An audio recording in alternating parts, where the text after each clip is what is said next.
This is But the Years Are Short, the podcast where mamas who are therapists share real advice for real families. I'm Meagan. And I'm Katie, and we want to be your front porch community where you can laugh and learn with us about the beautiful, messy, overwhelming, hilarious work of raising kids. Because the days are long, but the years are short. All right, Katie. So today we're going to be talking about the joys and the madness of the holidays. And so kind of talking through the magic and then how that also then can create meltdowns for our kiddos, and just lots of stress for us, as well as like how do we help navigate for our kids, giving them space and recovering in all the holiday magic. Big feelings, all the handling their big feelings, right? Right. Okay. So we were prepping for this, and as I was reading there, I thought of my sweet kiddo. So when he was like 3 years old, we have a lot of family that lives near us. And at that time, like all the family lived near us. And so what that meant was it felt like from like December 23rd to December 26th, we literally were either in the car at some place, like doing cookies and parties and all the things, right? And so we had gone, I vividly remember this. So I remember Christmas Eve, we went and did something with my in-laws, and then we went to church and did all the church stuff, right? And then we went and saw Christmas lights with all the cousins downtown, and like walked in the stroller and saw the Santa and the nutcrackers and all those things. And then Christmas morning, he's 3, right? So excited, did all the presents, and then we left from there to go straight to my family's house and did like a big old Christmas adventure there. And so we got home that night, and it was like 9:00, which is like way too late for my 3-year-old. And so we're like getting ready, and he is the kid that is like the Energizer Bunny. Like he is like literally going 100 miles per hour until he's passing out, right? And so he'd literally been going 100 miles per hour for like 3 days straight at that point. And so we're like tucking him for bed, and I'm saying to him like, okay, we're going to go to sleep. And he looks at me and he's like, what do we have tomorrow? And I was like, oh. I said, we're going to rest tomorrow. Tomorrow's a rest day. You would have thought I told him we were taking all the presents away. He lost it, y'all. He was crying and you never let me have any fun. Where's the Christmas magic, right? Well, I want my Christmas magic. Why does Christmas have to be over? And he was just so devastated because he had 3 days full of fun and adventure and things like that, and he was exhausted. And so we had a meltdown at 9:30 at night and just ended up with him crying himself to sleep. But I think those things happen often for our kids, whether they're 3 or they get older. It looks different, obviously. But we work really hard, I think, as parents and as a culture to create the best Christmas for our kids. And sometimes that can be super overwhelming and dysregulating. Yeah, absolutely. I know. You think of all the Christmas traditions, which are so fun. And when you stack them up like that, and then we go back to kind of a normal routine, or even just in the middle of it, kids are so wound up. I think of family games that, we play, and there's lots of running around and laughing and yelling and singing, and then the kids get super hyped up, and then it's somebody bumps into somebody else, like the kids, or somebody sits in the wrong place or something like that, and it is game over. Somebody is crying. And when we include all the cousins and everything, because it's so loud and it's so exciting and it's all so fun, and so it really is this overstimulated, super giant experience. Yeah. So when you think about it, and when you think about it for your kids or with families that you work with, if you're going to explain why do the feelings spike so much at the holidays? Why is that? How do you tell parents that? Yeah. Okay. So let's break it down. So I think, number one, everybody's out of their routine. And routines create predictability. So your nervous system already feels wonky. So we're already a little bit dysregulated. The second piece is that we are eating foods we don't normally eat. It's like high in sugar, which like just ramps you up more, especially the kids, right? They're Oh, eating yeah. like candy, cookies, more desserts than, we typically let them. And like a lot of the time throughout the day. Oh, every Um, time, right? That's what my kids love yeah, about Christmas. It's like they don't have to wait till dessert time because there's stuff right. everywhere. Yeah. Yeah, there's stuff everywhere. And then lots of families have more people around. So there's lots more Mm. talking, there's more laughing, there's more like if you're a singing family, there's more singing, right? So there's more noise. Yeah. And then if you put on top of that the excitement of we're gonna do presents, I'm gonna get new stuff, so there's like excitement on top of that. So really it's like the perfect storm of your Yeah. whole nervous system is like firing at 8,000 miles an hour. I think that is totally true for all of us and a piece of our kids. But I also think like there, as a parents, we have this extra level, right, of stress, of making sure we get all the presents done, right? Of making sure Mhm. our kids get to the places, of trying to make sure it is a magical time. Um, I think of Home Alone, y'all, in the very beginning, where they're all getting ready to go Oh my gosh, to, yes. yeah, when they're all getting ready to go to Paris, right? And their kids are just eating pizza like normal kids do, Yes. right? And then Kevin spills the soda and everyone freaks out.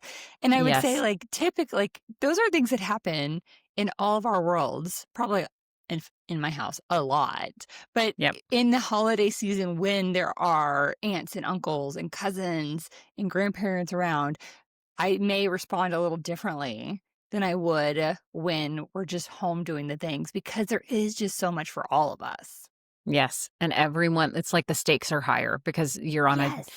deadline and you're trying to get a million things done. There's like all of a sudden stuff in the floor that needs to get picked up, where it's like trash or crumbs or whatever. Everywhere. And I'm trying to get 7 dishes cooked is different than if I'm making grilled cheese and there's crumbs on the floor that my kids left. That's a totally Mhm. different thing, right? Yeah. Like my response is going to be really different. Mhm. So I love your point about like, it's not just that the kids' nervous systems are firing differently, but ours are too. Yeah, and I think we've used the word, like, overstimulation quite a few times today when Yeah. we think about this. Obviously, I'll speak for myself, holidays do overstimulate me, right? So can Yeah. you when we're talking like that, I feel like that's a kind of a how would you define what overstimulation is before we dive more into how do we manage it? Oh my gosh. Can we talk about how I feel when I'm overstimulated? Yeah. Well, of course. I, a lot of the time, don't even know I'm overstimulated. I'm just irritated.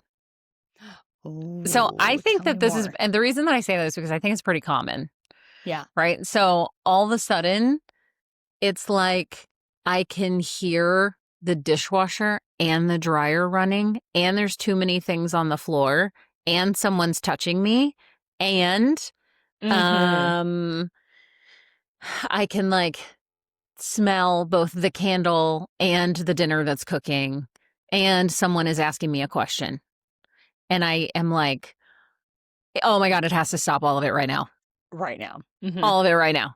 Um, and so I think it's easier for me to notice when that's happening when we're around the holidays because, first of all, I sort of know it's coming.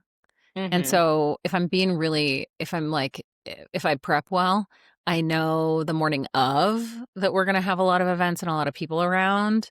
Like in my journal, I'll write down. So before Thanksgiving, I knew to like, I wrote down in my journal, if you need to take a break, right? Like step out, take 5 minutes, breathe, because the noise level and the amount of things that you're paying attention to for like what's in the oven, what needs to go in, what needs to come out, what needs to brown, and you Mhm. have people asking you questions and how can I help? And they're trying to love you well. And somebody's over there talking about, 17 things at one time. And then the kids are asking if they can have more snacks and 100 billionth cookie.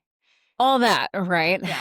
Um, and so I think when I prep for a holiday event, like mentally, it's Mhm. way more helpful. But Yeah.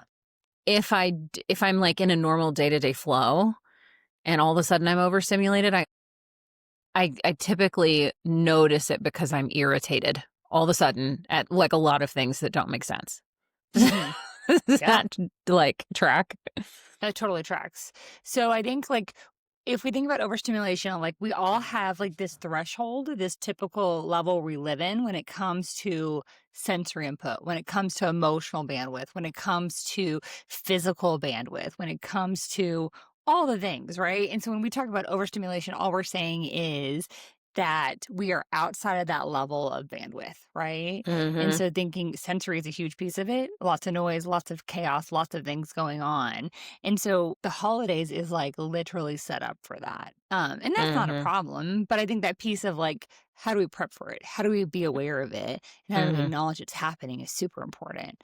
I think one of the things, Katie, when you talked about like your Thanksgiving thing, is Mm-hmm. that you set an expectation of like, oh, Yep. yep, this is a time.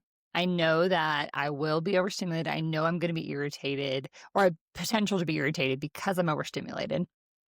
Um, and then you gave yourself permission, right? So you set the Yeah. expectation of this is what it could be, and then you gave yourself permission Mm-hmm. and a way to work through that of like, yep, it's gonna happen, and here's my plan.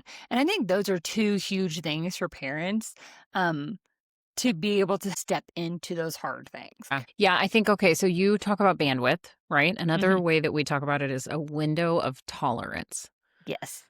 right? And so when we talk about prepping for those times, it is a way to help you make your window bigger. And so there are times in our lives when our window of tolerance, and if you like watch the podcast, I literally have my hands like closer together. Your window of tolerance is small, and those are times in life where we're not feeling very balanced. And so you're more likely to become overstimulated when you're not feeling very balanced. When you are regularly like taking care of yourself, making sure that you are like meeting your emotional needs, managing your stress well, kind of trying to do a regular like diet, if you will, of managing your nervous system, you're increasing your window of tolerance. Okay. So Hmm. so my hands are getting farther apart. Like your window of tolerance gets bigger. And so if you think about kind of going into the holiday season, what keeps you level? So we've talked about a little bit. We've talked about what helps keep us in general level. Research talks about like moving your body regularly helps keep your nervous system level. Being thoughtful about your intentions keeps your nervous system level, like breathing well, doing all those things, right? And so I'm certainly not like saying you should stand in the kitchen and like jog in place and do deep breaths, right? Hey, some I don't days think that may be helpful. that may be helpful. But I do think like if you can set time aside in the morning or in the evening to kind of do what you need to do to get yourself centered, and then when you go into the day, knowing that like this is going to be a time that's going to maybe stretch me to the outside limits of my window of tolerance, and so then I need to step away to decrease my like stimulation so that I can get back centered. That's helpful Hmm. because then you don't go, I'm so irritated, whose fault is it? Right? Yes. And Yeah. then look for somebody whose fault it is. Because it's not anybody's fault. It's just noisy. It's just a lot. Busy. Yeah. It's busy. It's exhausting. There's a lot of expectations and mostly our own Yeah. that we're trying to keep up with. And Agree. so, when our kids are going through the same exact thing, but they don't have these tools. They don't Yes. know about a window of tolerance. They don't know about a bandwidth. They just know they're having a great time. It's loud, it's fun. And then all of a sudden they're crying. Yeah. And And I so, think that's the piece. Is like, how do we notice that for our kids? Because we talked a lot about how do we do that mhm, for ourselves, but how do we notice that yep. for our kids and then insert what they need at those breaks and those things? What do you think for that? Okay. So I will tell you that over Thanksgiving, a couple of different times, because we had a number of events, right? Hmm. A couple of times with my kids, and it looks different for each of my kids. And so it takes like really kind of knowing what it looks like when your kids are hitting their limit or getting close to it, Yeah. is prompting them for and really kindly, not in like a, you look like you need a minute. Like that's not helpful. But really taking a second, kindly pulling them aside so it's not embarrassing and saying like, hey babe, or hey bud, do you need a second? Do you want to walk out in the hallway with me? Get a hug? Do you want to go in this other room for a few minutes? Would that be helpful? And like, you're not in trouble. Everything's good. And this is a lot. I get it. Do you want a few minutes?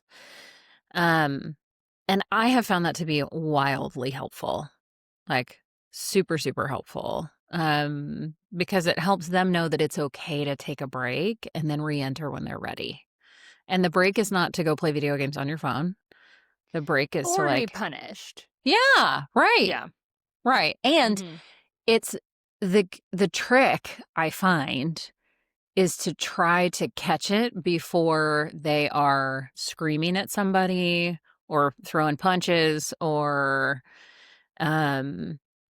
it is like, I can see that we are having a hard time engaging with other people. I see you like looking like you're trying to hold tears in or you're getting snippy.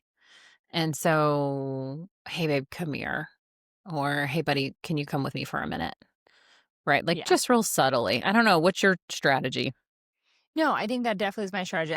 I'm giggling because you talked about like trying to catch it before our kids crash out, and our Thanksgiving I missed the catch, and so I can totally like relate to that. And so I can kind of walk through. Not only did I miss the catch, but I kind of then just didn't realize that we were supposed to be catching. I'm being really honest, right? And then it was just like, oh crap, here we are. Anyways, so my youngest, we have a football game that happens every Thanksgiving, family football game, with the cousins and the grandparents, and so it's like and uncles, and so it's a big deal. And so my youngest is very competitive. Very, and he is an all-star in his mind football player. He's good, but so his brother is 6'2" though, and so if you are 4'10" and you have to guard a 6'2" person, it's going to be hard. And so he was so pumped about the game. He chose to guard brother.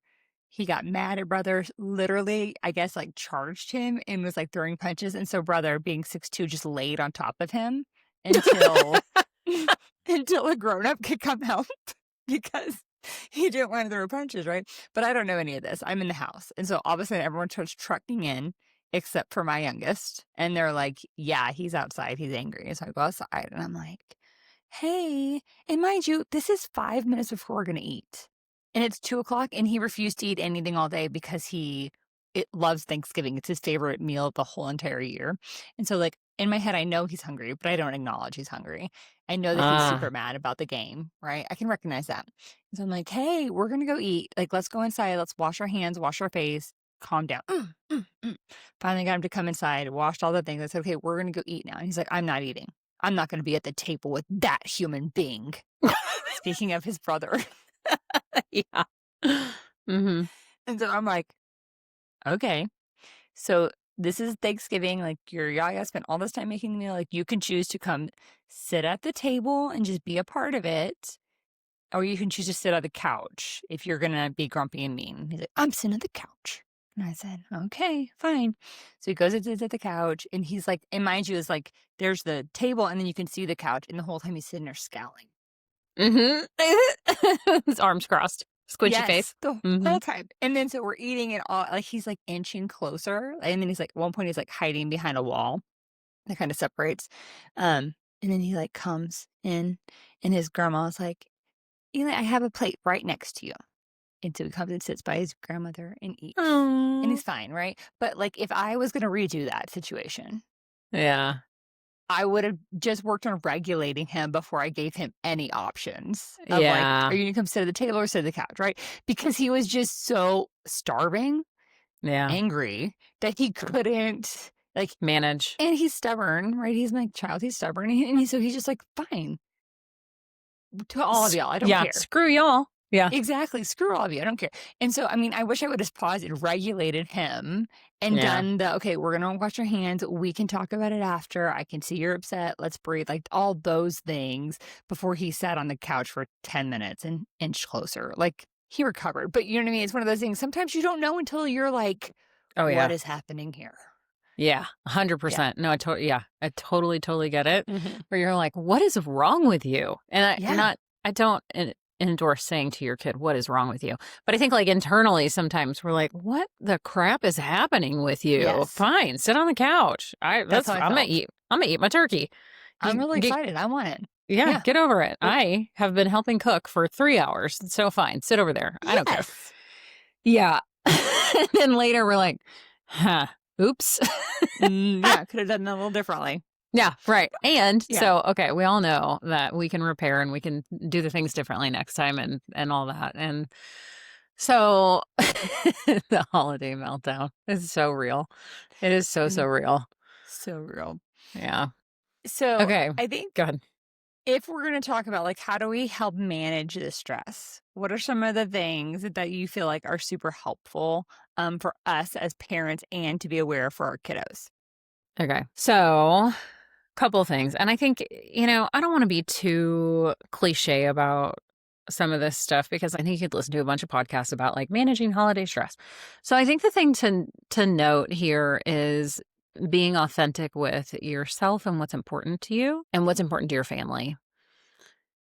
So I think that the things that end up being very overwhelming for us, and putting stress on the family, which then in turn become stressful for your kids, are having a lot of obligations that don't bring you inherent joy, right? So if you enjoy cooking 19 like dishes or recipes, you should do that. And you should be thoughtful about spacing that out so that you don't have them all in different bowls at the same time on your kitchen counter, which is a struggle for Katie. And Meagan, why don't My cook at all? I full disclosure ordered all of my Thanksgiving food. Mhm. And I love to cook, but having to cook that many different things at the same time for my ADHD brain is incredibly challenging. Like timing it all correctly, and having all the different pieces for all the different things is just an organizational nightmare for me. And Mhm. so I ordered it, and it still was a little bit challenging for me to keep it all straight, like what goes in at what time and what comes out and getting it all in the right places. I think if traveling is what you love to do, then do that and be thoughtful about timing, right? Like if you have kids who really need the sleep, maybe don't book a 6 a.m. flight. I think take into account what's important to your family routine, who needs the sleep, and be thoughtful about maintaining routine if it's helpful for your kids. If one of the things you love is staying up late with your kids and watching movies, then do that, but maybe implement your bedtime routine, 3 nights before we go back to school, stuff like that. Yeah. So I think be thoughtful about where your kids are age-wise and what they can handle. Yeah, no, I love that. I think the idea of being intentional and authentic for your family and what's important to you is really helpful and important. And being able to set those expectations or those boundaries with the extended family. Because I feel like that's a big piece of Mm, what can feel overwhelming is that we do want to spend it with all the family. I hate traveling for the holidays. I hate it. mm, I'm super honest. So like this holiday, we're asking my mom to come into town, which is different, right? But it's because yeah. my kids are older, they wanna be with their friends over break, they wanna do those things, and so, like, that is a really big stretch. However, it's really important to our family values this year. We'll see. I'm sure it'll be fine. But it's important, right? And so we're gonna try to do those things that help with that, and so I think being able to communicate those, set the expectation, for yourself and for your kids. And so, like, after my 48-hour nonstop thing with my 3-year-old, I'm gonna be honest, y'all, like, every Christmas since, we do not do those things. So Yeah. it's like we have one event a day and then we rest. So like I'm no longer doing more than one event a day just because I recognize, like, for my own self and for my children, like, we cannot be running all over the world. They are a disaster. I become a disaster. And so I think, like, you get to know your family and set those expectations appropriately is totally fine. And for your family, it may be 2 on one day, none the next, you know? And Yeah. so figure out a good rhythm and routine for you that feels good. Um, and if you have a rhythm and a set of traditions that you've been doing and it feels like a ton and you don't want to disappoint people by shifting, you have to think about what is most important to your family. Is it, and when I say your family, I mean the family that you're raising. Yeah. Because your children are best served by you holding boundaries that consider them and their wellness, Yeah. which is hard. It is hard. And I think it's can feel tricky of like, what is the Mhm. best thing here, right? And so I think really sitting down with yourself, with someone you trust, with someone who knows you really well, whether that be your partner, who you're co-raising the parents with, like, or a best friend, and being like, okay, here's what I'm thinking, help me. That is Mhm. very, very appropriate. Because Yeah, it can feel tricky and we don't always know. absolutely. Yeah. Absolutely, especially when we've been in it for so long. So Yeah. long. Yeah, I Yeah, agree. Okay, totally. we're going to shift gears just a bit because I think we've talked a lot about us. And so one of the things that I often hear from parents are like this idea of being ungrateful, our kiddos. And Mhm. so I think one of the things that I would love for us to talk about, Katie, is like, okay, how do we help with that? What does that actually mean? And how do we help our kids and us when we're sensing that or we're feeling that from our families? So you mean like kids being ungrateful?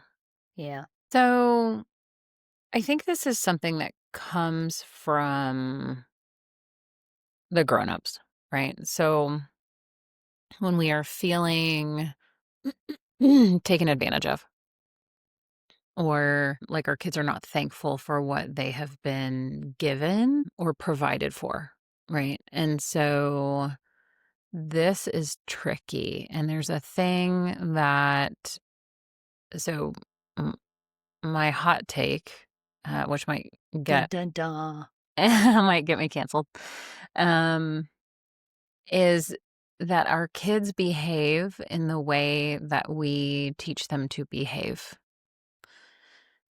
And what I mean by that is that if we are consistently giving them things, that is what they expect. And so when we give them a bunch of things, then they expect a bunch of things. I think where we get ourselves into trouble is if we give them a bunch of things and then they don't inherently know to say, thank you so much for your generosity, mom. Thank you so much for this amazing gift, and kind of fall all over themselves in graciousness. If then we become resentful, then that's on us.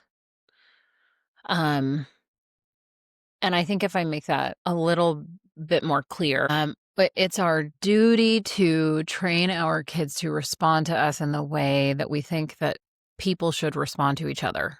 First of all, I think we could have a whole podcast about like how do we raise kids who don't expect to be catered to. I don't, and frankly, right, I have teenagers and I don't know that I'm doing a great job at raising kids who don't expect to be catered to. I live in Yeah. middle class America and my kids want makeup and Starbucks, and sometimes I do that without any expectations because I like to give them things. And so then when twice a week it's like, can we stop at Starbucks? I'm like, are you freaking kidding me? And I think that if we give them things and they don't respond with what we think is an appropriate level of gratefulness, and then we turn around and blame them, that's extremely confusing to them. Yeah. I'd agree. And I think we hear that from kids over and over and over again in our work. What do you say? Do you think I'm coming in too harsh? No, I don't. It's holiday movie season, so I watched Home Alone. I'm gonna bring Home Alone up again. Oh, yeah, right. So like in the very beginning, right after Kevin spills all the stuff, right? He has to Mhm. sleep in the attic. And mom is like Kevin's standing there, mom's standing in front, and she looks at him and says, "You are ungrateful." And they're about to Yeah. head to Paris, right? So I mean, like, Uh-huh. as an adult, we can totally see, like, this kid's mad because he has to sleep upstairs. How rude. Like, you'll be fine. It's one night. I'm about to take you to Paris, France. And honestly, most of us in the back of our heads are saying, I never got this when I was a kid. At least I am, right? Often when Yeah. there are moments, right? And I'm thinking, I never got this privilege, right? But I think to your point is like, kids don't know. They are only experiencing what we are providing for them, Yeah. right? And so, Yeah. like, I think that we have to take a step back and say, You're right. I may never have gotten this as a kid. And because of that, if I would have gotten XYZ, I may have had a really, really big different response. However, my child has gotten X and Y since they were little. And so, like, how do I help shape that behavior in the moment and not see it as like rejection or Mhm. that they don't appreciate me or they don't see Mhm. the hard effort that I did? Yeah. Honestly, our kids don't often see all the work it takes to be a parent and to be all the things. And that's actually part of why childhood is magical, y'all. Yeah. And so I think, like, as parents, if we can hold that balance of like, I am working so hard, I am providing partly because I like to do that for whatever reason, Yeah. and then shape that behavior from our kids, right? And so they say, so and so got this. Why didn't I get the new one? Right. And we can say whatever it is, right? Like, hey, you know what? That in this house, we're thankful for our things. So you can choose to say thank you, or you can choose to take a break. We can set those appropriate limits Mhm. around it to help shape that for our kids. But I think really being aware, often our kids just have zero perspective, and that's okay. Right. Right. Right. Right. Right. Hmm. I mean, they don't have the life experience to have Yes. perspective, you know? Yeah. Um, yeah, I think of like if you think of Kevin in Home Alone, right? It's the water he swims in. Yep. The He water has that he no idea. swims in is a great big house in a beautiful neighborhood. They take international trips. He has this great big family. You know, they all Uh-huh. have really nice things. And so it's the water that he swims in. How would he have any idea to be grateful? How would he have any idea? So, I think apart from doing lifestyle things that would be helpful for infusing gratitude, which could be all kinds of things like volunteering with your kids in places that expose them to different types of lives. You can do all Hmm. kinds of things, and we're not going to get into that today, but I do think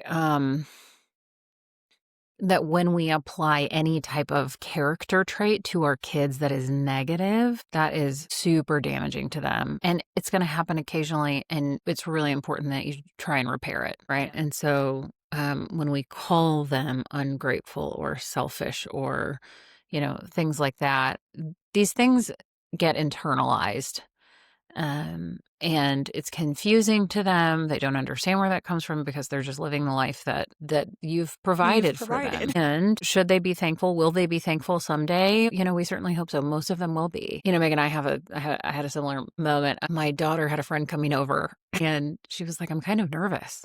I was like, why? And she said, well, all the other kids at our school have really big houses and our Hmm. house is not big. I mean, it's like nice enough and I enjoy decorating and all that stuff. But I have one of those moments where like it sort of like it didn't hurt my feelings, but it like kind of kicked me in the gut. And that was not at all her intent. And my response was just like, yep. And we're living the life that we have right now, and it just is what it is. And people have different lifestyles. And Yeah. and she was like, yeah, that's true. And kind of off we went. Right. And so I think it's one of those moments where we give perspective. Yeah. We just, allow them to be where they are and give some perspective. All right, Katie. So, kind of, what do you think are your takeaways for this holiday season? Yeah. Okay. So, what I'm thinking for this time, right, is around the holidays for yourself as you are parenting and interacting with your family and managing your schedule and all of the extra events. Try really hard to manage your own nervous system, intentions, and expectations. Try to pay attention to your kiddos and where they are emotionally. Help prompt them when they need to take a step back. Be thoughtful when our kids are not as gracious as they sometimes are. I think mine are set up like a good, actually doable expectations for myself and my kids. And put lots of downtime in. Be Ooh, be so good. intentional about setting the downtime. That's super good. I love that. Yeah. Okay, y'all. So hope this was helpful today. And may your tinsel be shiny, your ornaments be made of plastic, and your gifts be delivered on time. We'll see you next time. Our music is by Stephen Bedall. If you're loving these conversations, we'd be so grateful if you followed the podcast, left a review, or shared this episode with a friend. That's how we grow this little front porch community. And remember, the days are long, but the years are short. While we often talk about mental health, this should not be used as a substitute for mental health treatment. If you or your child are struggling, please reach out to a local provider.